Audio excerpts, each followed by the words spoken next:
Hey everybody, welcome back to the Plays and Fades YouTube channel. I'm your host, Gordo Gambles, and welcome back to their full card breakdown. This time for UFC Vegas 99. We are almost at 100 events in the Apex, but we do have ourselves a fun one here between Michelle Pereira and Anthony Hernandez. A very, very fun main event, and we do have ourselves 11 fights to talk about this time, so a smaller slate, but one with some interesting fights. A lot of women's MMA fights, I'm not going to lie, but I'm excited to dive into it nonetheless. As always, I'm going to be breaking down these whole fight card from a betting and a DFS perspective. If you want a more in-depth breakdown of my DFS content, check out Establish the Run, where I do a podcast over there, Brett Appley. If you want to know more about my bets, check out CoolBet in the description down below using code Gordo as well. Check them out on Twitter at CoolBetCanada. We also have some phenomenal fight cards coming out. That pay-per-view next week is absolutely insane. So be sure to like button down below, subscribe to the channel, show some love, and let's do this. Now, I am not sure the fight order, I'm going to be completely honest, but it says here the first fight of the night is the 5-1 Rebellis Despaigne versus the 12-5 Austin Lane. Rebellis Despaigne, if you guys do not remember, is that massive heavyweight, that guy that was a towering tall, former Taekwondo bronze medalist, had a ton of power, none of his fights really leaving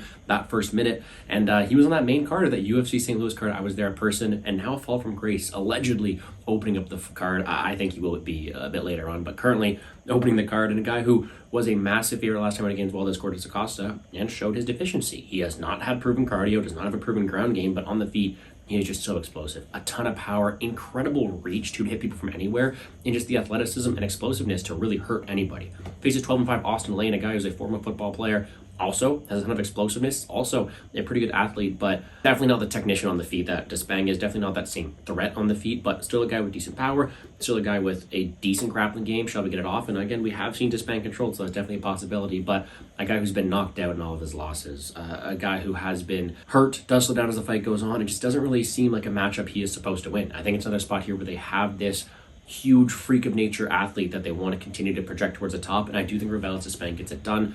He might get dicey early, maybe Lane goes out there and lands some takedowns, but I do think Despaigne is your rightful favorite in the spot. Maybe not to this extent where the money line is, but a guy who should have the power to put out Lane like his previous opponents and has the cardio to go out there and stand and bang. Although Valdez Cortez Acosta took him down a few times, he did land some powerful shots. I think Despaigne just is able to one way or the other find the KO over a 14-minute period of time and should go out and get the finish. No hot take in that one.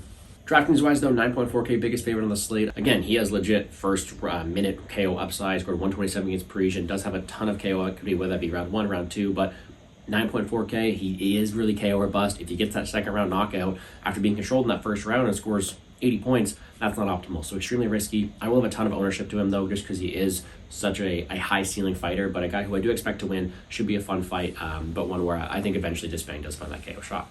Next up, the 9-6 Elise Ardelean versus the 7-1 Melissa Martinez. Melissa Martinez making her return to the UFC. It's been a while since we've seen her fight. She did drop that decision to Elise Reed last time, which is never a good look, but she was undefeated prior to that, taking on another person in her second UFC fight in Elise Ardelean, someone who has fought more recently, lost a controversial one to Shauna Bannon, but someone who fought a few months ago after making call for the regional scene and shown that she can compete. She has fought a horrible level of competition, so I was kind of concerned at her coming in, but she does have good activity. She does have a solid ability to control and have a good ground game, but is extremely aggressive. She's looking for that finish at all times. She's someone who will go forward, is pretty durable at that, so I think she's able to put up a fight for a large majority of the time. Did slow down in that last one, but does have good physicality, power, and top control for as long as she's able to stay fresh.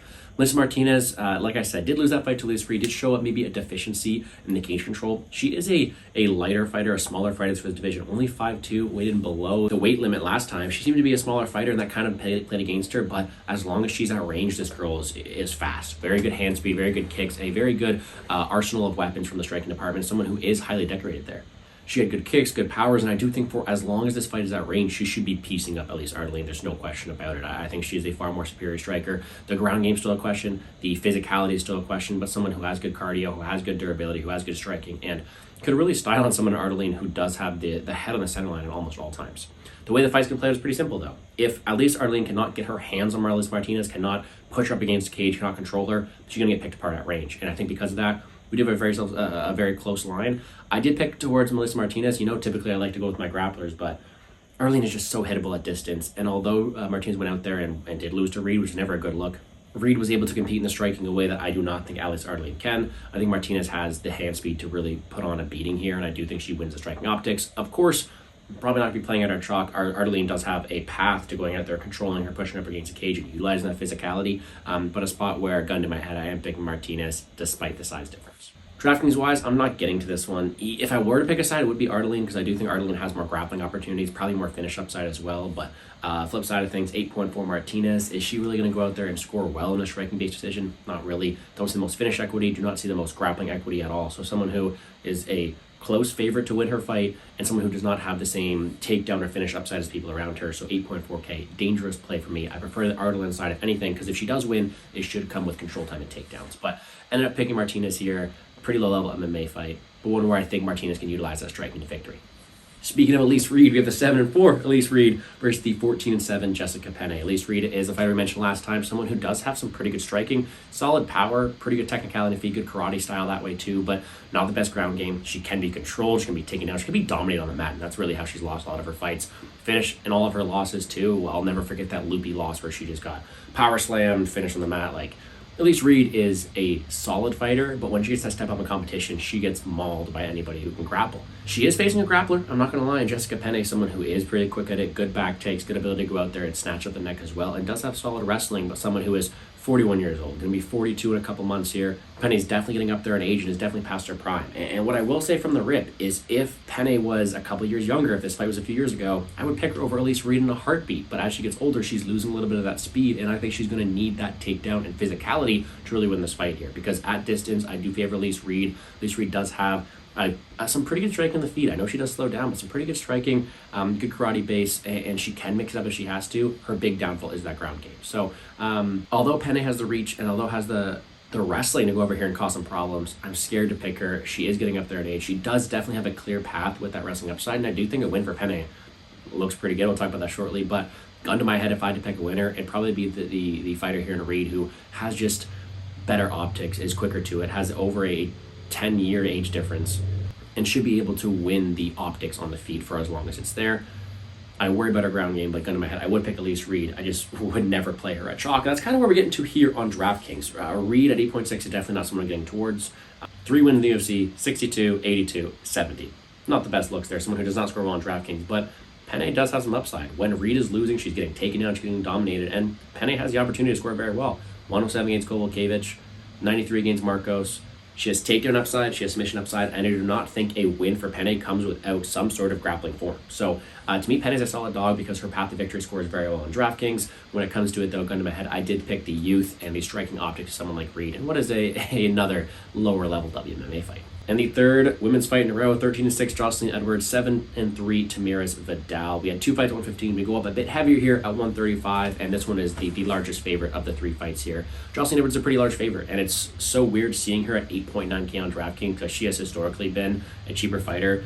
You look at her average salary over the last 10 fights, averages an underdog price tag of 7.9K. Very rarely the favorite, but does have someone here in Tamiris Vidal who has not looked the best recently. 1-2 in the UFC, and that one was against Ramona Pascual, a fighter who's not only not that good, but someone who kind of got flying liver shotted. It wasn't the most prestigious KO by any means. So I think this spot here is pretty simple. Tamiris Vidal is someone who is extremely powerful. That's her path to victory. She is plodding, she's slow, doesn't have the most grappling equity, but a ton of power, can knock your lights off if your chin's not there. But aside from that, Jocelyn Edwards is going to have the better volume, the way better striking optics, the better range, and probably better grappling. You never see that against with someone like Edwards. She is typically taken down, controlled, but she has worked on that grappling. Her reversals looked decent last time against Alice Perez, but I do think Edwards just has so many paths to get it done here. I do not think Edwards' chin is deficient enough to allow Vidal to knock her out. I do think that Edwards has so many more optics when it comes to winning decisions, whether it be winning minutes with the striking, whether it be diversifying her attacks here, and I have to pick Edwards. It's so ugly to pick her at this price tag because she doesn't really have the style to live off a big favorite price tag, but I went into the tape and that's what I saw here. She's just going to have the much better hand speed, much better metrics, and someone who I do think wins this fight more times than not. DraftKings wise has never scored above 100 points. It's so hard to play her. At 8.9K, yes, I do think she wins, but there are way better options. She is more so a contrarian play in the mid-range. Vidal, I guess her path to victory is finding the chin. She did score 108 last time, but not a fight I'm getting too much. This is another pass fight. I'm picking Edwards, and I think she has more paths to get it done. I do think she gets it done by decision, utilizing that striking and probably cardio. So maybe a late finish on the table, but again, another lower level WMMA fight. Move on to the 14-3 Brad Katona, the 15-0 Gian Matsumoto. Canada has not been doing well in fighting recently. It's a tough look. Muhammad Adu just lost last night. I'm filming this on Wednesday. Just lost last night on Dynamite Contender Series. And here's Brad Katona. Brad Katona is a guy who has won the Ultimate Fighter a couple times. Is, I think, a very, very good fighter, but has his flaws. Not the best finishing rate by any means. Does fight very, very close. But a guy who's extremely well-rounded. His durability is off the charts. You're not going to finish this guy. He's got a good ability to mix in takedowns. He's got good volume on the feet that's definitely been improving as well. And he's a very good scrambler. I mean, he submitted Bryce Mitchell. He's got a bunch of submissions on his records. He's just a very well-rounded fighter. But he does potentially fight too close sometimes. I thought he won against Garrett Armfield, but he still lost that fight because he allowed some big shots against him. He goes up against this 15-0 undefeated 25-year-old John Matsumoto, who pulled off an impressive submission last time. This guy seems to be extremely well-rounded as well. Very good grappling, long libs, and ability to lock up submissions like he did last time, and very good, safe striking on the feet. He's very technically sound, has a high guard, ability to blast kicks out there too. Not the most one-shot power, and not going to overwhelm you with volume, but it's very technically sound, and it's really hard to get a read on this guy because he's countering very well, and he's winning a lot of minutes. You add in good cardio and so far good durability, he's going to be a very tough fighter to beat. And putting all that together, the durability of Katona, the safety of Matsumoto, it seems to be a fight that's going to go to decision a lot of the time. It's just who's able to go out there and have some success. I understand why Matsumoto's the favorite.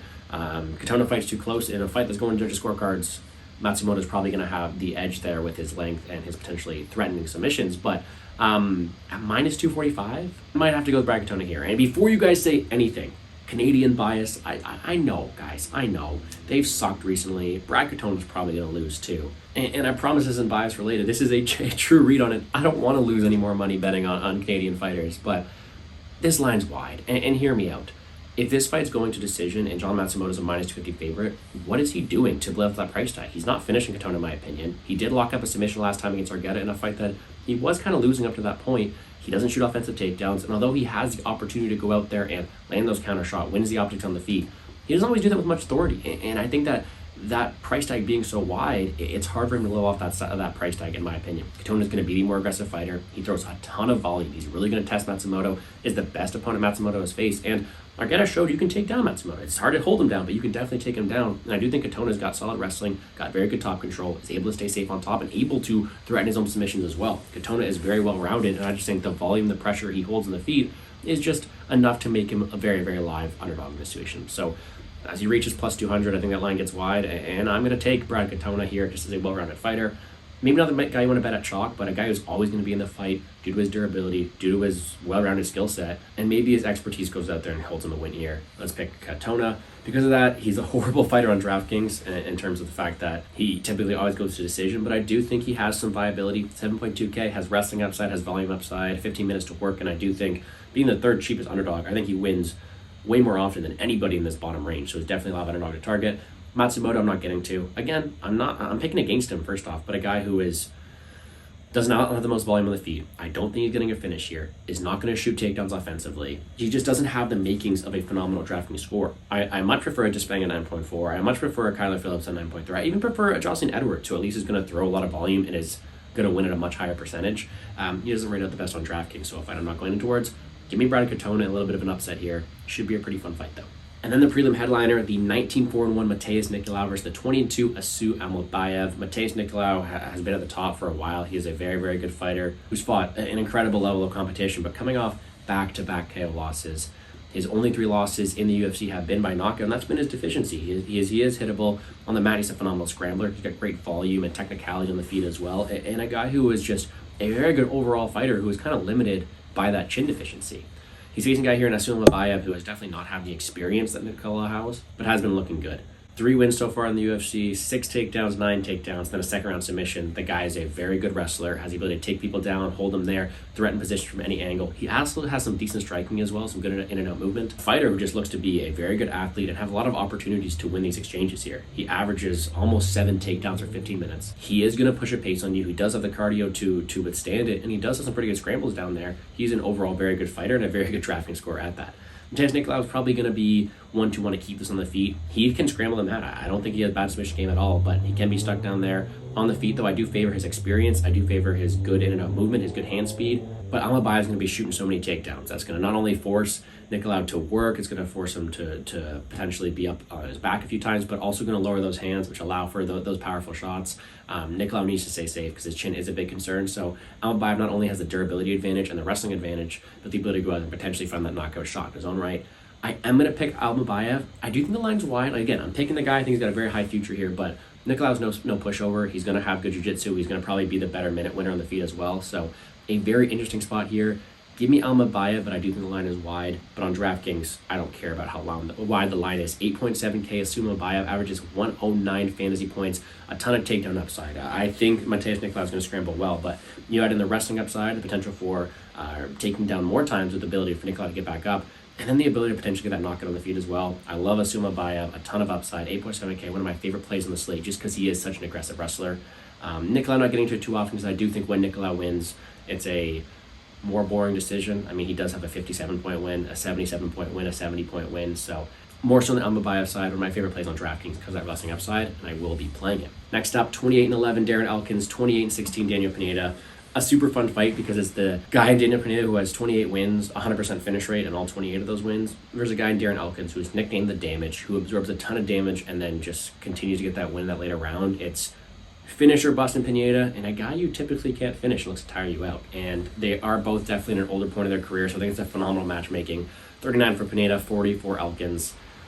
I think it's fun. And I've seen a lot of love for Elkins this week. I get it. He's able to withstand the early damage. I do think he has better optics and decision-winning ability because he's going to push a pace and he's going to look to tire out a guy in Pineda. And it comes down to, can Pineda get him out of there? Elkins is extremely durable. There's no doubt about it. He'll be cut probably in the first 30 seconds and he'll push through it, but he has been knocked out. He has looked a bit weaker recently. And Pineda, the one thing he does is throw extremely heavy very early on.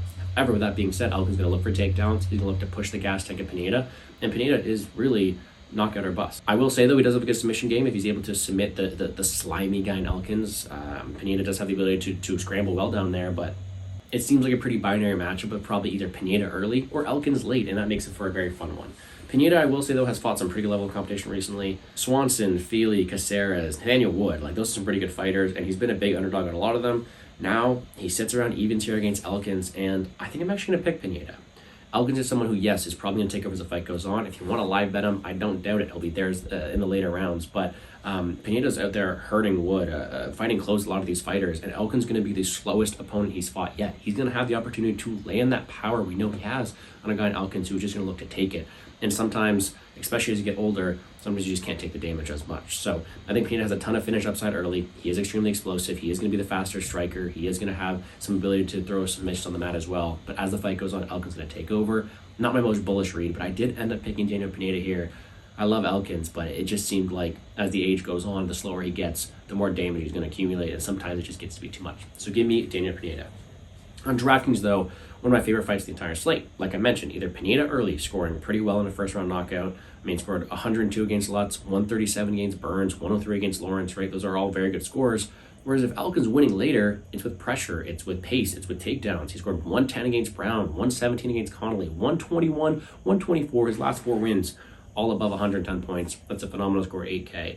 I do slightly lean towards Pineda, but the way my salary builds are coming out, Elkin and AK is definitely going to have a lot of ownership for me as well. Should be a phenomenal fight between two bets here. I did slightly lean Pineda, but want them both on DraftKings. Next up, 11-3, Jake Hadley. 11-4, Cameron Smotherman. Hadley's not a guy who can get the best read on. I think I maybe rated him too highly because I did pick him over Charles Johnson. He does have some solid grappling. He does have some solid hand speed, but not the best wrestling to get it there. Does withstand a lot of damage as well. Does get hit a lot as well. So it's pretty hard for him to go out there and have a ton of UFC success, but a guy who had an impressive win last time against Cal Lochran, a guy who I do think is well-rounded, and a guy who maybe we shouldn't give up on this early, but who was an underdog and now faces the short-notice opponent, Cameron Smotherman, a guy who was knocked out early in the Dana White Contender Series last year, has rattled off some regional scene wins, and now is in the UFC, so good for him, the babyface killer, to come in here, but I do expect him to be underdog here. Jake Hadley, although I've been hypercritical of him, I've actually been a fan of him, but a guy who maybe has been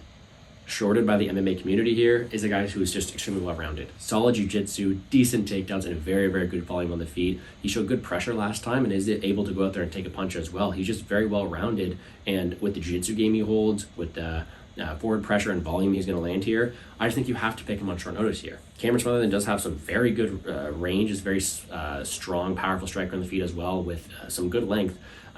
Is a guy who can still be hit. He can be knocked out. We saw that in the McHenry series, and definitely on the mat, he can be controlled. He can be out-grappled, and I do think Hadley's going to have a huge grappling advantage here. So on short notice, I have to pick Hadley, whether it be the volume on the feet, whether it be the durability advantage for Hadley, or whether it be that insanely good grappling. I do think Hadley has a bunch of opportunities to win this fight, and I am picking him to win. I don't have a salary for Smotherman yet on DraftKings, but I will be taking Hadley in almost a very large majority of my lineups. He is 7.7K. I do expect him to be the favorite. He's going to have grappling upside, volume upside. I think the guy can score very, very well.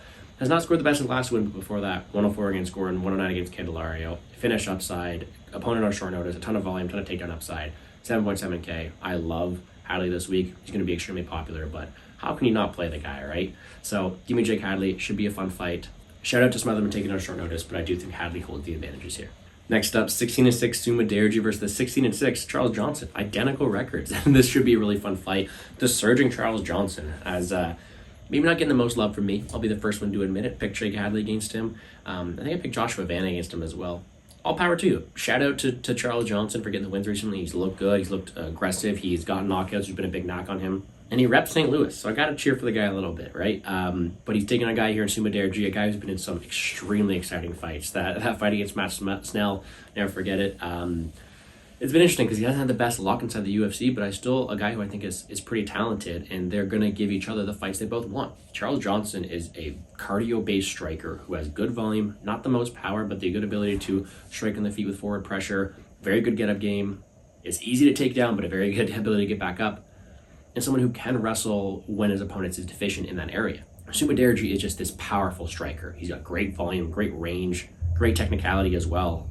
He does have a ton of power in his hands there, but a guy who has succumbed to that grappling in the past, actually submitted in all of his losses, but a guy who kind of relies on that range and power and that striking ability, which he does have, I won't get me wrong. In a 5-10 minute striking affair, maybe I'd pick Sumudaerji because I do think he's quicker to the punch than Johnson. I do think he's got power.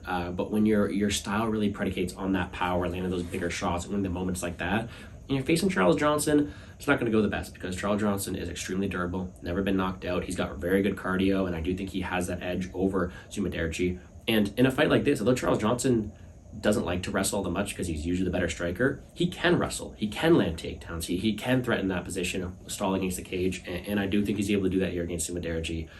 I think in a striking affair, this could be very, very close, but I think Charles Johnson's the better mixed martial artist who's got a ton of momentum behind him, who has the durability, the minute winning, the optics to win fights like this. I do think he just has more ways getting it done. So give me Charles Johnson. I don't often pick him, but I am here. DraftKings-wise, Johnson is very interesting because 8.8K, usually he doesn't score that well, but he has taken upside this time. And I think if he wants to win this fight, the best of his ability, he can go out there, shoot takedowns. So he's a very good mid-range option at 8.8K, especially being right above Almabayev. He's a great pivot off of him because his box score doesn't look great. People aren't going to play Charles Johnson that often, so I think he's a very good contrarian that play in that mid-range. Sumudaerji is hard to get to, especially one of those underdogs I like. Like, I don't mind Penne. I really like Hadley, right? Sumudaerji, without having much finish upside against a guy who's extremely durable and not the most wrestling upside, I won't get him too often. Give me Charles Johnson in what should be a pretty fun striking affair for as long as it lasts. However, I do think Johnson should use that wrestling for one of the first times in his career. Co-main event time, 12-2 Kyler Phillips, 20-8 Rob Font. Now, this is the fight that I'm looking forward to probably the most. Aside from the main event, it's the most, which makes sense because it's the co-main and the main event here, but a really fun fight. Kyler Phillips has been on a very good roll recently.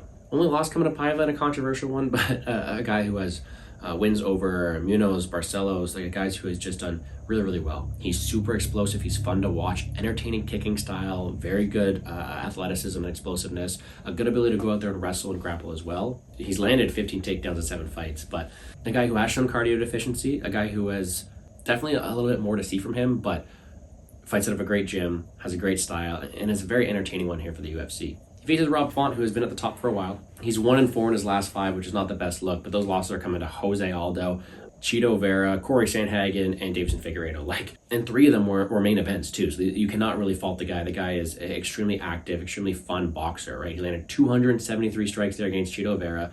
He's extremely aggressive, a guy who will go out there, pump out the jab, has very good reads on the feet. It does have solid power as well, but is a guy who's going to look to outstrike you. Not the best ground game, can be controlled, and that will probably be a path here for Kyler Phillips, but the chin is also a deterrent. He can be hit, he can be rocked, and he has lost fights that way by being dropped. I mean, that's how Chito Vera beat him, just by getting those knockdowns. So although Rob Font has been top for a while, he's extremely consistent. He got that step down against Hernandez and knocked him out and showed him the door there, but is a guy who does have his flaws in his own right. He's getting older, his chin seems to be a worry, his ground game's not there, but he is an extremely dangerous boxer for as long as his fights on the feet. And let me just put it out here, I'm picking Kyler Phillips. Kyler Phillips, I think, is just the better spot of his career. 8 years younger, actually has a ground game if he wants to go to it. Way more explosive, better durability in my opinion. I'm picking him. Don't mishear me. I'm picking Kyler Phillips. But holy, I think this line's wide. Minus 415 Kyler Phillips, a guy who has tired out when the fight goes on. A guy who I think will maybe be even losing some striking exchanges. I think Rob Font's the better boxer. A guy who just has not fought the same level of competition. Kyler Phillips is a larger favorite against Font than Corey Sandhagen was, right? So there's it's a really weird line here. I completely understand. Like I said, I'm picking Phillips due to a few reasons, but Rob Font is definitely a live underdog. If this fight's on the feet 15 minutes, I think he could very much win a striking affair. Very good boxing. You just have to favor the hardware of Phillips, the athleticism, and that ground game. Shall it go there? So, fun fight. I do like Kyler Phillips here. I'm picking him, but I just had to point out the line. DraftKings wise, because of that grappling upside, because of that power upside, and the potential of a knockdown and finish, Kyler Phillips, 9.3K, scores very, very well and looks good on paper. Has not eclipsed 100 points, and maybe that will deter people away from him, but a guy who has a ton of paths scoring well in this matchup. He is below Despaigne, so maybe people won't be on it as much, but I like him more than Matsumoto, I like him more than Edwards.